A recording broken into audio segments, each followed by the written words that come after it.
There is a dangerous, intoxicating illusion that comes with a badge and a gun. It makes small men feel like gods. But what happens when a predator in uniform pulls over a man whose entire life has been forged in the fires of elite combat? Officer Vance Harlan thought he had caught an easy target driving through his wealthy town. He had no idea the man behind the wheel was a decorated Army Ranger, and on this night the hunter would become the hunted. The 1969 Chevrolet Chevelle SS rumbled along the blacktop of Highway 9. Its big block V8 engine purred with a deep, resonant growl that spoke of thousands of hours of meticulous restoration. Behind the wheel sat Captain Isaiah Whitfield, a man who had spent the better part of his adult life navigating hostile territories that most people only saw on the evening news. Isaiah had recently returned stateside after wrapping up his 4th combat deployment as an Army Ranger. The transition from the adrenaline-soaked mountains of the Middle East to the quiet, tree-lined highways of North Carolina was always jarring. Out there, every shadow held a potential threat. Here, the greatest danger was supposed to be a deer darting across the asphalt. The Chevelle was his sanctuary. It had belonged to his late father, William Whitfield, who had purchased it brand new before shipping off to Vietnam. When William passed away some years earlier, Isaiah had poured his grief and his deployment savings into bringing the classic muscle car back to showroom perfection. The gleaming midnight blue paint caught the amber glow of the setting sun, and for the first time in months, Isaiah felt his shoulders drop from their permanent tension-locked position. He was heading to Oak Ridge Creek, a wealthy insular suburb known for its manicured estates, country clubs, and aggressively enforced borders. Isaiah had no desire to be in Oak Ridge Creek, but he had a dinner engagement with his commanding officer, Colonel Everett Langston, who had recently purchased a retirement home in the area. As Isaiah crossed the town line, the speed limit abruptly dropped from 55 to 35 miles per hour. Anticipating the infamous speed traps of Oak Ridge Creek, Isaiah had already downshifted, coasting smoothly down to 32.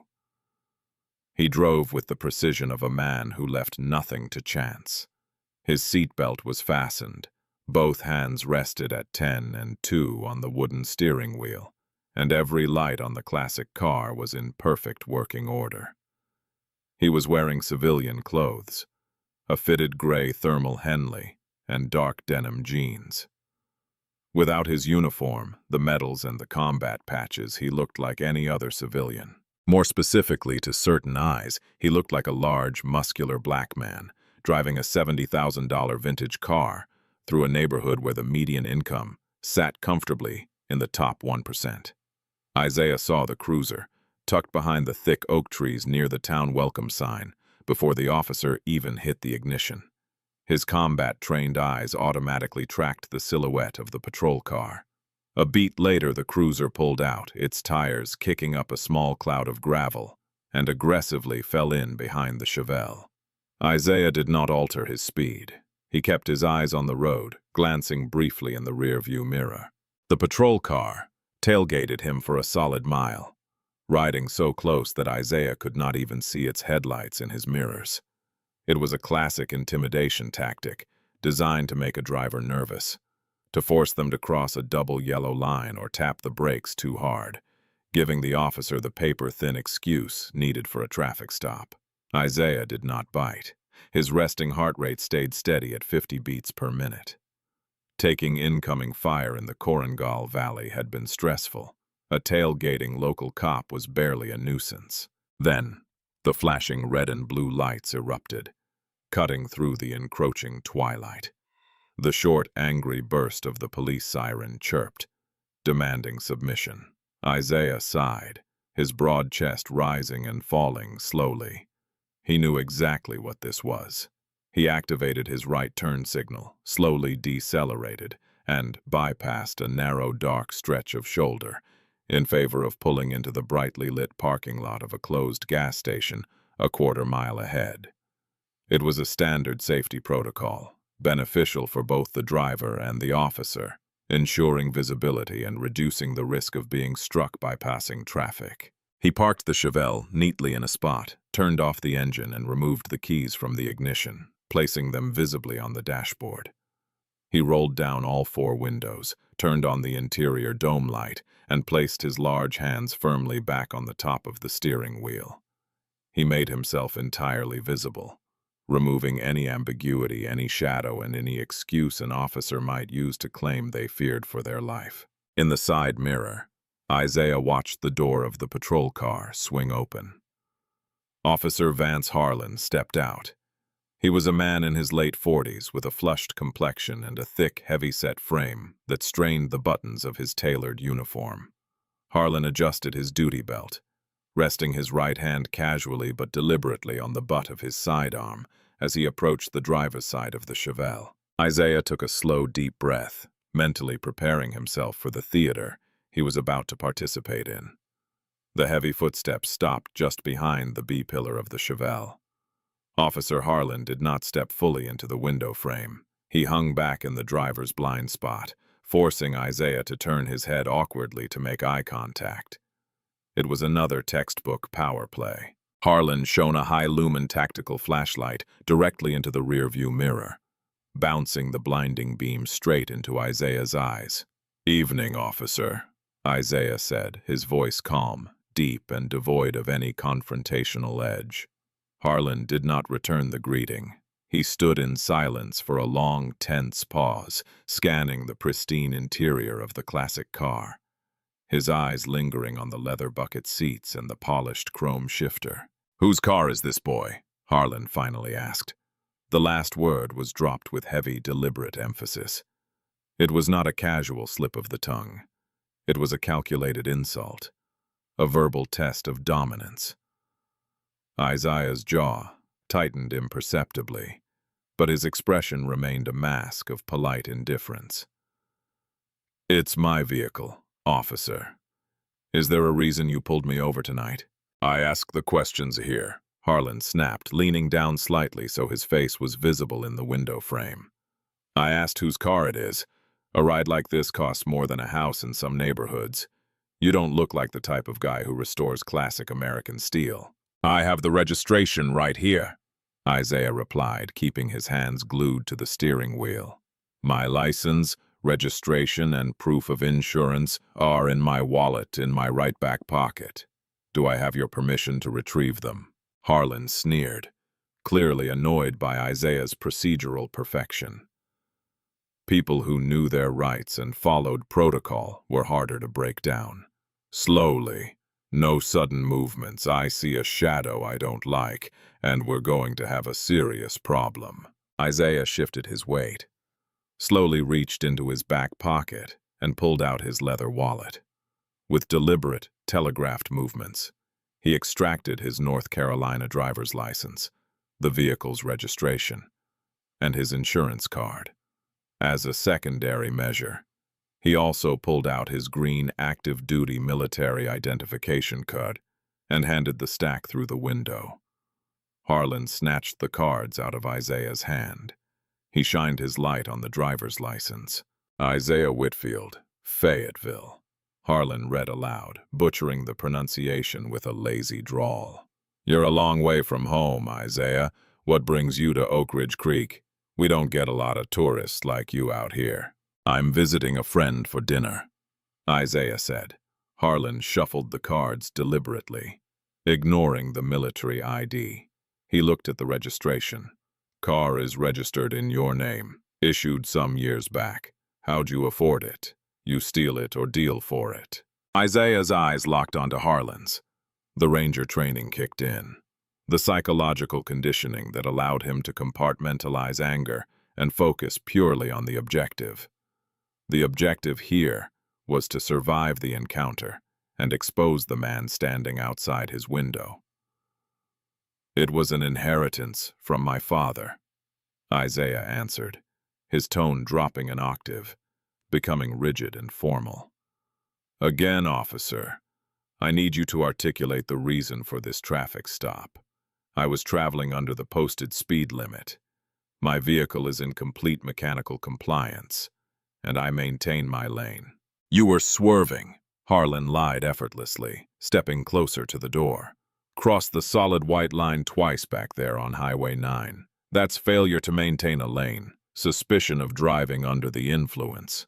I respectfully disagree with your assessment, Isaiah said. He subtly glanced at Harlan's chest. The black square of the Axon body camera was pinned to the officer's uniform, but the small red indicator light, which should have been blinking to indicate it was recording, was dead. Harlan had intentionally powered it down before stepping out of his cruiser. Isaiah reached up with his right hand and tapped the face of his smart watch, discreetly activating the voice memo application. If there was not going to be police video, there was absolutely going to be an audio record. I don't care if you disagree, Harlan spat, leaning closer, practically putting his head inside the open window. I smell something coming from this vehicle. Smells like marijuana. Isaiah mentally shook his head. It was the oldest, most abused loophole in law enforcement history.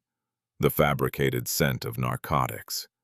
An invisible, unprovable claim that granted an officer immediate probable cause to bypass the Fourth Amendment and tear a vehicle apart. Officer, there is no marijuana in this vehicle, Isaiah stated clearly and loudly, ensuring his watch picked up every syllable. I do not smoke. I'm an active duty captain in the United States Army Rangers. I'm subjected to random urinalysis on a monthly basis. If you look at the military ID you are holding, you will see my rank and status. Harlan finally glanced at the green card. He scoffed and tossed it back through the window. It landed on Isaiah's lap. Anyone can buy a fake plastic card at an Army surplus store down in Fayetteville, Harlan mocked. You expect me to believe a guy like you is a captain in the Rangers? Please. You probably washed out of basic training and kept the ID to try and get out of speeding tickets. Isaiah did not touch the ID on his lap. His hands went right back to the steering wheel. If you suspect my identification is forged, I invite you to run it through your dispatch terminal. Or you can call the provost marshal at Fort Liberty to verify my identity. But I will state again for the record, there is no contraband in this car, and I have committed no traffic violations. Harlan's face darkened. The flush in his cheeks deepened into an angry crimson. He was not used to defiance, let alone calm, articulate, hyper-logical defiance. In Harlan's world, people cowered. They begged, they got angry, started yelling, and gave him the excuse he needed to escalate to physical violence. Isaiah was offering him a brick wall of perfect compliance. Sit tight, Captain, Harlan said, dripping with sarcasm. Keep your hands where I can see them. I'm going to run your tags. If I find out this car is stolen, you're going out of here in bracelets. Harlan turned and walked back to his cruiser, his heavy boots crunching on the pavement. Left alone in the dim light of the gas station, Isaiah finally let out a slow exhale. He checked his watch. It was recording perfectly. He then reached up to the dashboard and tapped his dash cam. The camera was small, discreet, and pointed both out the windshield and inward into the cabin. It had been recording in high definition with full audio since he turned the key in Fayetteville. Harlan had not noticed it yet. Isaiah knew this was not over.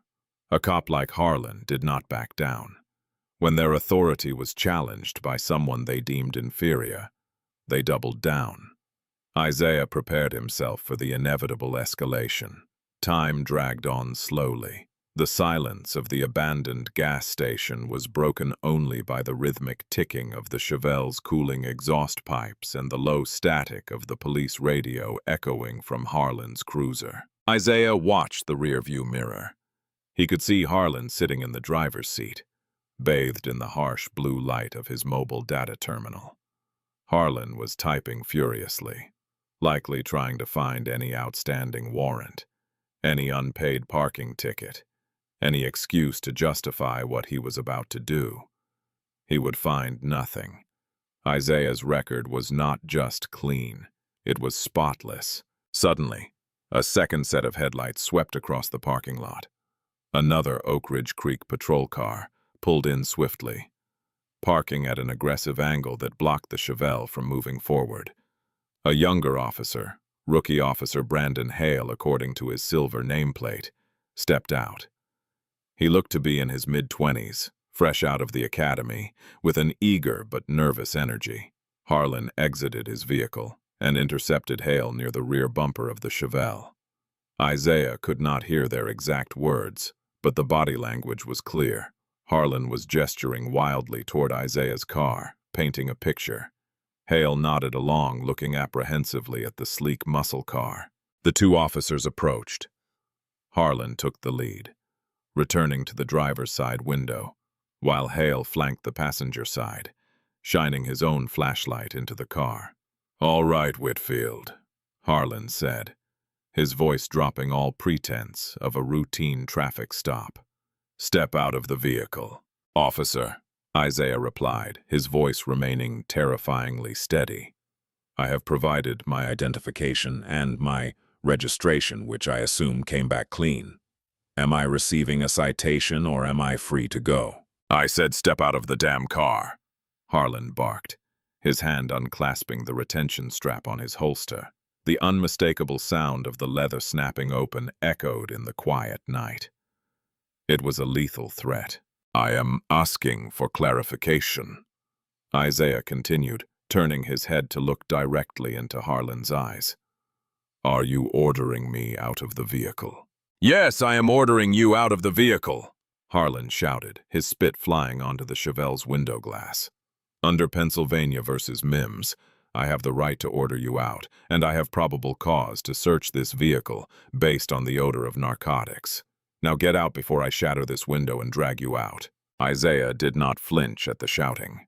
"I am complying with your lawful order to exit the vehicle," Isaiah said loudly. "I am unbuckling my seatbelt with my right hand. My left hand remains on the wheel." Isaiah moved with slow, deliberate precision. Click. The seatbelt retracted. "I am now reaching for the door handle with my left hand." Isaiah pulled the latch and pushed the heavy steel door open. He swung his legs out and stood up. When Isaiah Whitfield stood at full height, the physical dynamic of the encounter shifted violently. At 6'3" and 220 pounds of conditioned muscle, Isaiah towered over the 5'9" out-of-shape patrolman. The gray thermal shirt clung to Isaiah's broad shoulders and thick chest. He looked exactly like what he was, a highly trained Tier 1 operator. Harlan involuntarily took a hurried step backward, his hand instantly wrapping around the grip of his pistol. His eyes widened slightly as he took in the sheer size of the man he had been bullying. On the other side of the car, Rookie Officer Hale unholstered his taser, his hands trembling slightly. "Face the car," Harlan commanded, his voice cracking just a fraction. "Put your hands on the roof. Spread your legs." Isaiah turned smoothly, placing his palms flat against the cool metal of the Chevelle's roof. He spread his feet. "I am complying," he stated. "However, I state for the record that I do not consent to any search of my person or my vehicle." Harlan stepped forward and began the pat-down. It was not a standard safety frisk for weapons. It was meant to demean. Harlan kicked Isaiah's ankles forcefully to widen his stance and ran his hands aggressively up Isaiah's inner thighs, pushing the boundaries of a standard Terry frisk. Isaiah felt the anger flare up in his chest, a hot, searing spike of pure rage. He closed his eyes and breathed through his nose. "Discipline," he told himself. "Let him dig the grave. Let him jump in. He's clean." Harlan grunted, clearly disappointed not to find a weapon or contraband. "Hale, keep an eye on him. If he twitches, tase him." Hale moved to the front of the car, keeping his taser pointed at Isaiah's center mass. Don't move, man, Hale said, his voice tight. Just stay still. I'm not going anywhere, Officer Hale, Isaiah said calmly. I suggest you activate your body camera. Officer Harlan's seems to be malfunctioning. Hale looked confused, glancing at his senior partner's chest, then down at his own camera, ensuring the red light was blinking. Harlan ignored the exchange and dove into the Chevelle. He was brutal. He ripped the floor mats out, tossing them onto the greasy asphalt. He tore through the center console, dumping Isaiah's registration papers, charging cables and sunglasses onto the passenger seat. He jammed his flashlight under the seats, scraping the restored leather. Isaiah watched over his shoulder, his jaw clenched so tightly his teeth ached. The disrespect for his father's memory was harder to stomach than the physical pat-down. Well, Harlan's muffled voice echoed from inside the cabin. What do we have here? Harlan backed out of the passenger side door, holding a heavy black steel lockbox. It was roughly the size of a thick dictionary, secured with a biometric thumbprint scanner and a heavy-duty combination dial. What is this, Whitfield? Harlan demanded, walking around to the front of the car and slamming the metal box down hard onto the hood of the Chevelle. Isaiah flinched at the sound of the metal scraping against his father's flawless paint job. That is a secured private container, Isaiah said coldly. I know what it is, Harlan sneered. It's a drug safe, or maybe you've got an unregistered piece in here. Open it. No, Isaiah said. The word hung in the air, heavy and absolute. Harlan blinked, stunned by the flat refusal. Excuse me. I said no, Isaiah repeated, turning his head to look Harlan dead in the eye. You claimed you had probable cause to search the vehicle based on the fabricated scent of marijuana. Even if that lie held up in court, which it won't, that does not grant you the right to bypass a locked, secured container without a warrant. I do not consent to you opening that box. Harlan laughed, a harsh, ugly sound. You think you're a lawyer now, boy? I don't need a warrant when I have reasonable suspicion that a felony is being committed.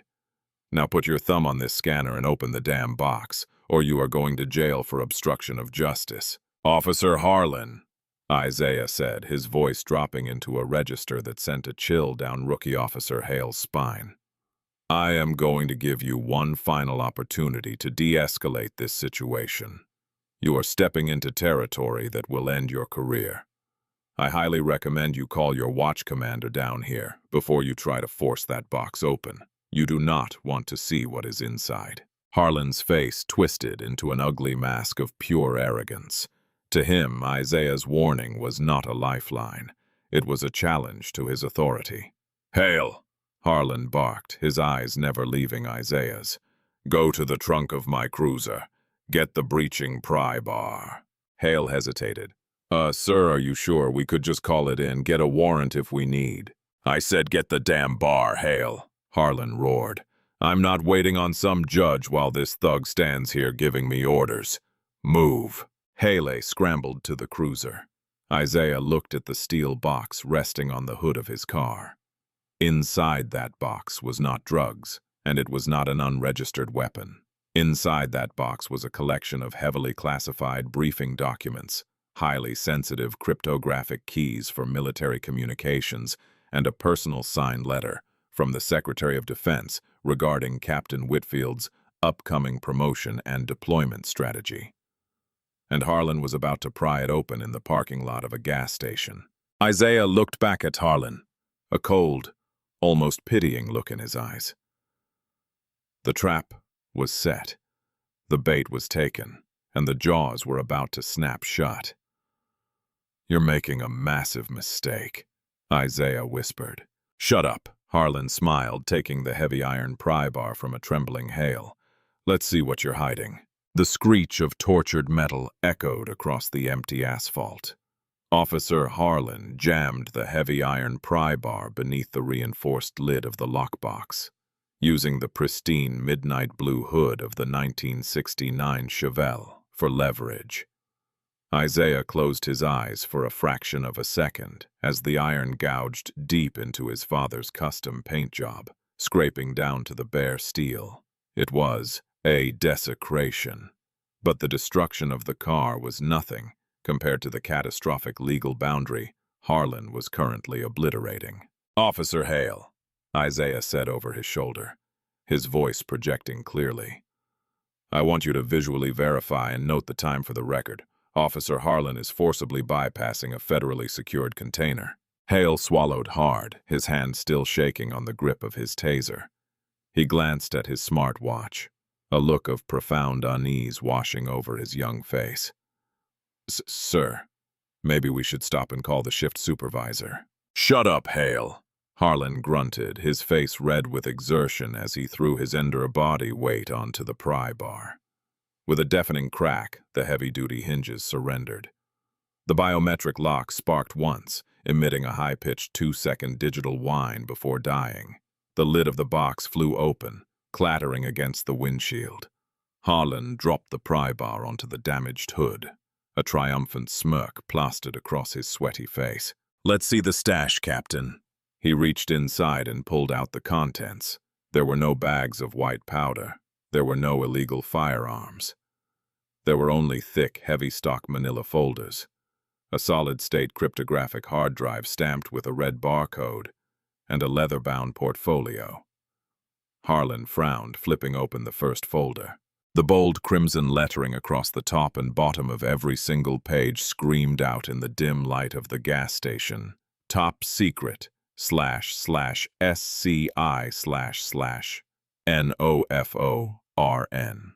Beneath the classification markings were detailed satellite topographies of a region in Eastern Europe, overlaid with Joint Special Operations Command troop movements, logistical supply chains, and highly sensitive intelligence reports detailing foreign adversarial capabilities. "What the hell is this?" Harlan muttered, his thumb smudging a highly classified satellite photograph. "You're making fake spy documents to sell online. Is this some kind of LARP thing?" "Officer Harlan," Isaiah stated, his voice ringing out with absolute icy authority.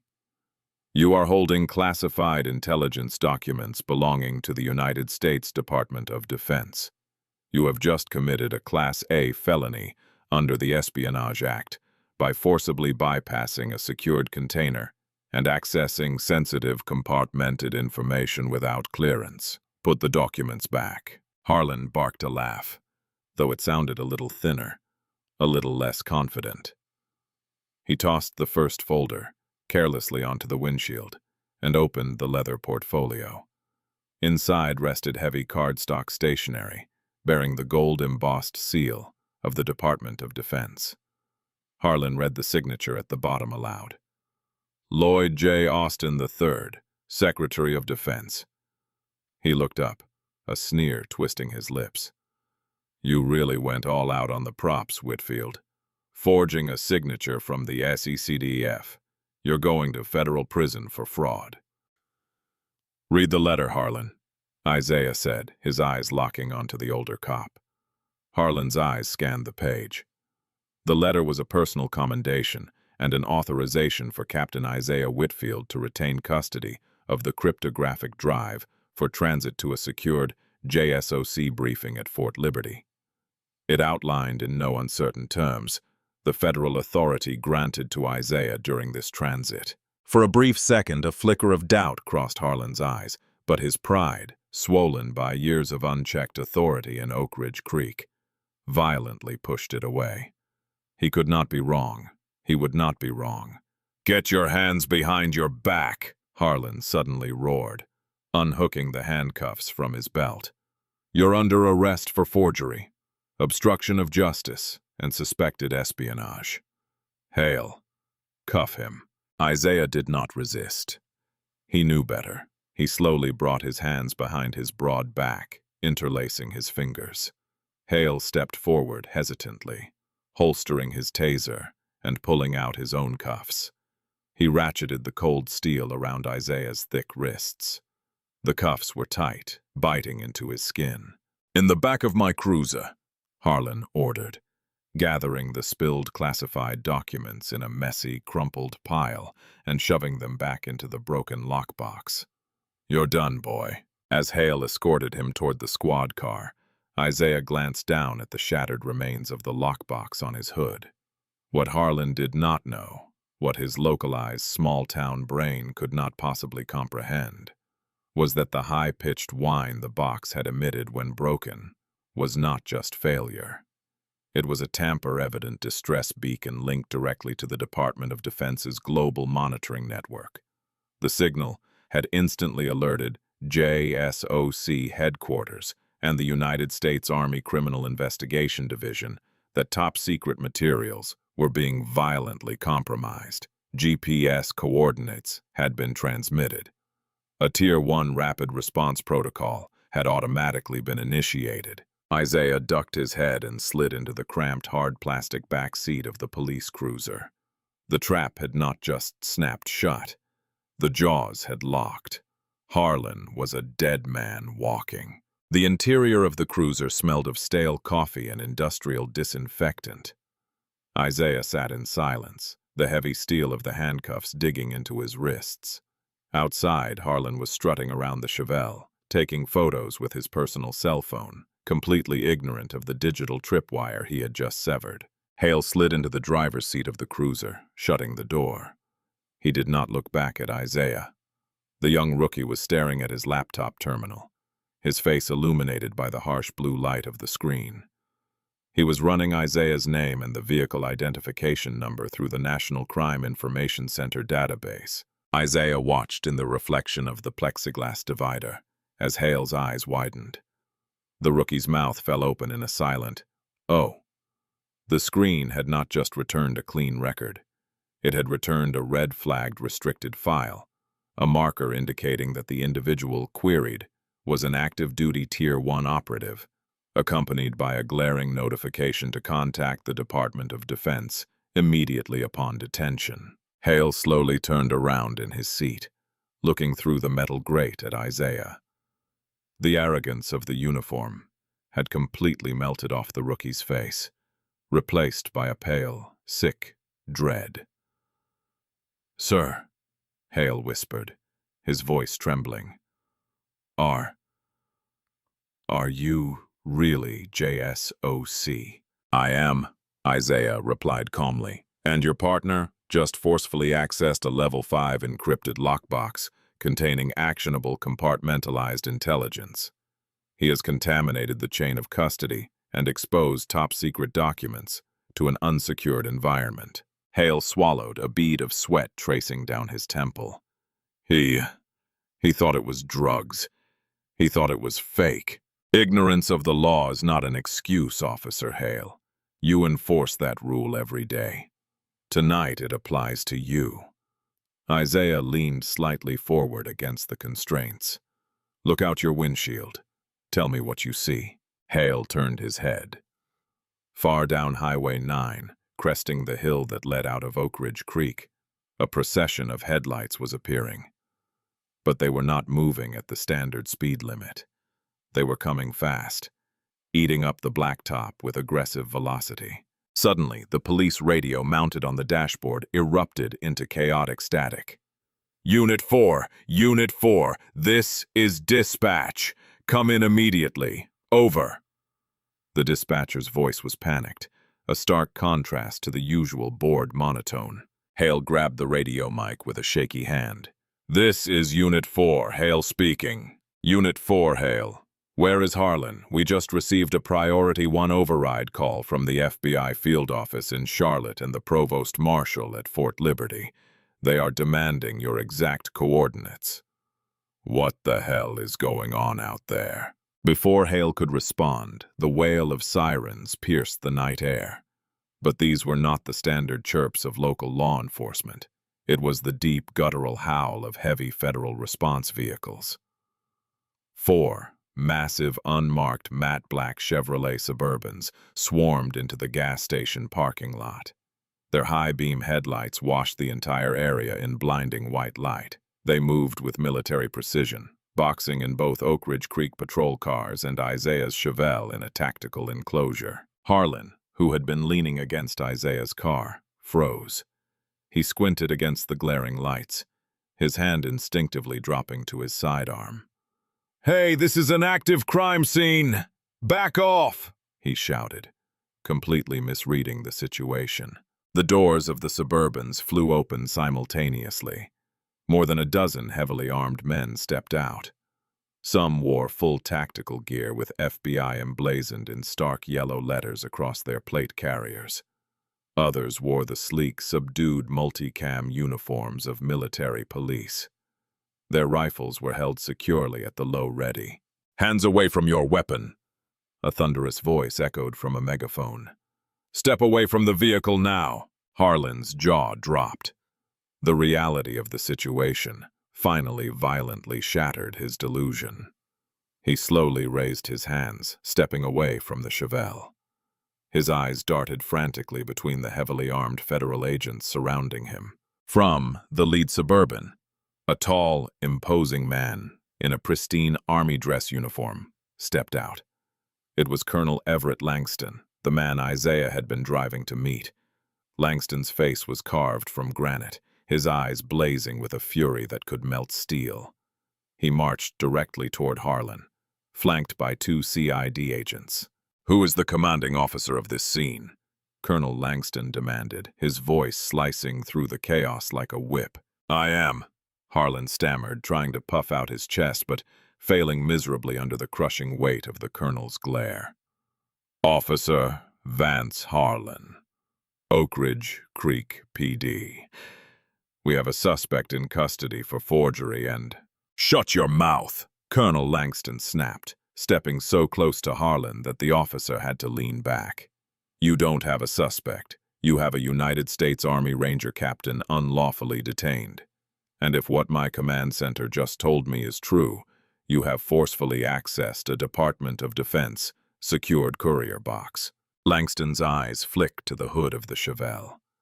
He saw the gouged paint, the shattered metal of the lockbox, and the highly classified manila folders scattered carelessly on the windshield.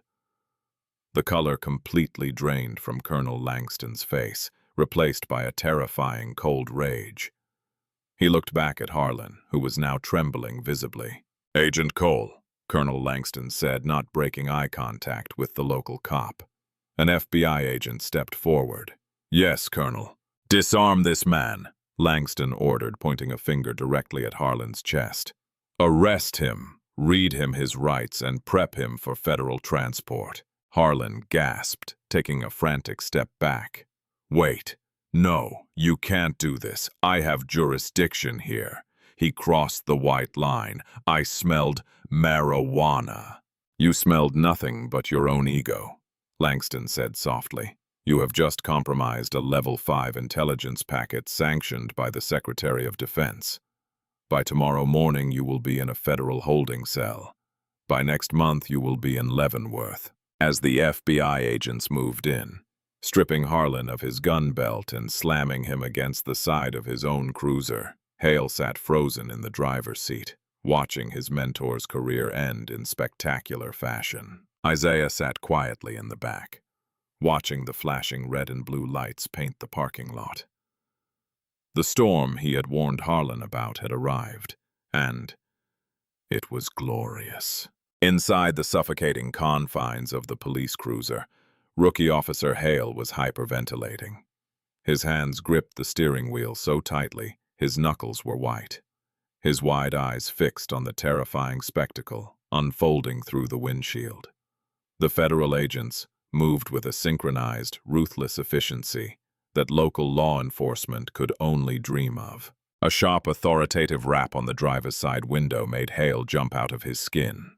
Colonel Langston stood outside, his face a mask of uncompromising military authority.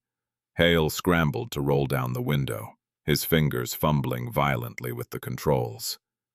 Yes, sir. I mean, Colonel." "Unlock the doors, officer," Langston commanded, his voice cold enough to freeze water. "And get the cuffs off my captain. Now." "Yes, sir, right away, sir." Hale threw the cruiser into park, unlocked the rear doors, and practically fell out of the driver's seat in his haste to open the back door. His hands shook violently as he inserted the small universal key into the cuffs binding Isaiah's wrists. The heavy steel ratchets clicked open. Isaiah rolled his broad shoulders, bringing his hands forward and rubbing the deep red indentations left by the tight metal. He stepped out of the cruiser, towering over the trembling rookie. "Captain Whitfield," Colonel Langston said, his rigid posture softening just a fraction as he extended a hand. "Are you injured?" "No, sir," Isaiah replied, shaking his commanding officer's hand firmly. "Just a minor inconvenience. Protocol was followed to the letter. The distress beacon functioned exactly as engineered the second the lockbox was breached." "I see that," Langston said, his eyes drifting over to the shattered Chevelle hood, where CID agents donning white forensic gloves were already meticulously gathering the scattered classified documents, slipping them into secure, opaque evidence bags. "I apologize for the delay. We had to scramble the Joint Task Force from Fort Liberty and the Charlotte Field Office. They broke land speed records getting down Highway 9. The timing was impeccable, Colonel." Across the parking lot, the sound of a grown man panicking shattered the night. Officer Vance Harlan was pinned against the side of his own patrol car, his arms wrenched behind his back while a stoic FBI agent secured heavy federal-issue handcuffs around his wrists. "You can't do this!" Harlan screamed, his face an ugly, mottled purple. Spit flew from his lips, catching the glare of the flashing strobe lights. "I am a decorated officer of the Oak Ridge Creek Police Department. I demand my union representative. I demand to speak to the chief of police. You feds have no jurisdiction on a local traffic stop." Special Agent Cole, the lead FBI agent on the scene, finished tightening the cuffs and stepped back, looking at Harlan with an expression of profound disgust. "Your local union representative isn't cleared for the federal crimes you just committed, Thomas. You are being detained under the Espionage Act of 1917, Title 18, U.S. Code, Section 793, for unauthorized access and mishandling of national defense information. You are also being charged with the destruction of federal government property, false imprisonment, and criminal deprivation of civil rights under color of law." "It was a mistake," Harlan wailed, the arrogant facade completely shattering. The realization of his doom was finally penetrating his thick skull. He wouldn't open the box. He was driving a suspiciously expensive car. He crossed the white line. "I had probable cause." "We'll see about your probable cause." Isaiah's deep voice resonated across the tarmac. Isaiah walked over to the group, pulling his smartphone from his pocket. He synced it to the smartwatch still strapped to his wrist and played the audio file he had secretly recorded. The crisp, high-definition audio of the entire encounter echoed loudly in the quiet night. Every word, every fabricated lie about the smell of marijuana, every threatening demand Harlan had made was played back for the federal agents to hear. Harlan's face drained of blood, turning a sickly, translucent white. He looked at Isaiah, his eyes wide with a terror he usually reserved for his victims. "Furthermore," Isaiah said smoothly, tapping the screen of his phone, "my vehicle is equipped with a dual-facing 4K resolution dashcam with integrated audio. It is currently uploading the footage of this entire traffic stop to a secure cloud server. The footage will conclusively prove that I maintained my lane perfectly, drove under the speed limit, and committed 0 traffic infractions. The stop was entirely illegal, predicated on racial profiling and an abuse of authority." Harlan slumped against the cruiser, his legs threatening to give out. He turned his desperate eyes toward his young partner. Hale, tell them. Tell them he was swerving. Tell them you smelled the weed too. You have to back me up, kid." Hale stood frozen, staring at his training officer.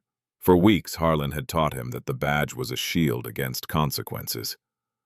that the brotherhood of the uniform meant covering for each other no matter what.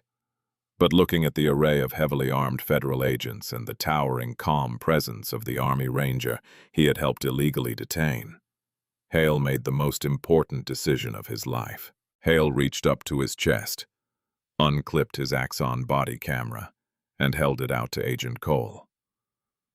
"I didn't smell any marijuana, sir," Hale said, his voice shaking but clear.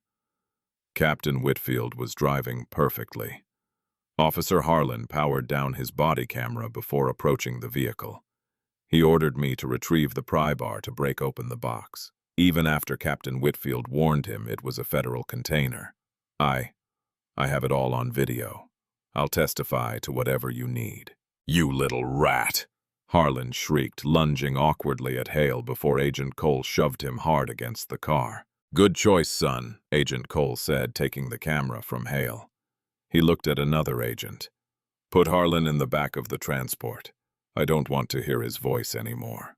As Harlan was unceremoniously shoved into the back of the dark, unmarked Suburban, his cries echoing in the night, Colonel Langston turned back to Isaiah. "What about the vehicle?" Langston asked, looking at the deep gouges in the classic Chevelle's paint. "That was your father's, wasn't it?" Isaiah walked over to the car, running a hand gently over the damaged hood. "It was. It can be repaired, Colonel. Metal and paint can be fixed. Some things are more important." He looked toward the Suburban where Harlan was locked away. "A predator with a badge has been taken off the streets. My father would consider that a fair trade for a paint job." The fallout from that warm autumn evening in Oak Ridge Creek hit the small, affluent town like a Category 5 hurricane. By the time the sun rose the next morning, Officer Vance Harlan was sitting in a windowless federal interrogation room in Charlotte, stripped of his uniform and dressed in an orange jumpsuit. The United States Department of Justice did not view the breach of JSOC intelligence lightly. It was not just a matter of a rogue cop stepping over the line. It was treated as a severe national security incident. The investigation, spearheaded by the FBI and heavily supported by the Army's Criminal Investigation Division, did not stop with Harlan. Agent Cole's team used the incident as a battering ram to audit the entire Oak Ridge Creek Police Department. They seized years of dashcam footage, body camera drives, and dispatch logs. What they uncovered was a systemic, deeply ingrained culture of racial profiling, asset forfeiture abuse, and constitutional violations. Vance Harlan was not an anomaly. He was simply the most brazen product of a corrupt precinct. Several other officers, including the chief of police, were forced into early retirement or indicted on federal civil rights charges. Several months later, the United States District Court in Charlotte was packed to absolute capacity. Isaiah Whitfield, recently promoted to the rank of major, sat quietly in the front row of the gallery. He wore his immaculately pressed Army service uniform, his chest heavy with rows of ribbons, including a bronze star and a Purple Heart. He sat with the quiet, imposing stillness of a man entirely at peace with his surroundings. Vance Harlan sat at the defense table. He was entirely unrecognizable from the arrogant, puffed-up bully who had swaggered up to the Chevelle. He had lost 30 pounds. His hair was thinning and unkempt, his complexion pale and sallow. The cheap, ill-fitting suit he wore hung off his frame like a wet paper bag. The trial had been a massacre. Harlan's defense attorney had tried to argue qualified immunity, claiming Harlan was acting in good faith. The federal prosecutor had simply played the high-definition audio from Isaiah's smartwatch, coupled with the pristine dashcam footage and rookie officer Brandon Hale's devastating testimony. The jury reached a verdict in a remarkably short time. "Will the defendant please rise?" the Honorable Judge Isaiah Washington ordered, his voice echoing through the cavernous courtroom. Harlan stood, his knees trembling so violently he had to grip the edge of the mahogany table just to stay upright. "Vance Harlan," Judge Washington began, peering down through his reading glasses with cold disdain. In my 20 years on the federal bench, I have rarely seen such a flagrant, arrogant, and dangerous abuse of law enforcement authority. You were entrusted with a badge and a gun to protect the citizens of your community. Instead, you used them as tools of intimidation, preying on those you deemed vulnerable. The courtroom was completely silent. Harlan stared at his shoes, tears welling in his eyes. You thought you were pulling over an easy target, the judge continued, his voice rising in volume. A man you racially profiled and assumed you could bully into submission. Instead, you unlawfully detained a decorated military officer and violently compromised highly classified intelligence, vital to the security of the United States. Your actions were not born of a mistake. They were born of malice, prejudice, and a staggering sense of entitlement. The judge slammed a stack of papers down on his desk.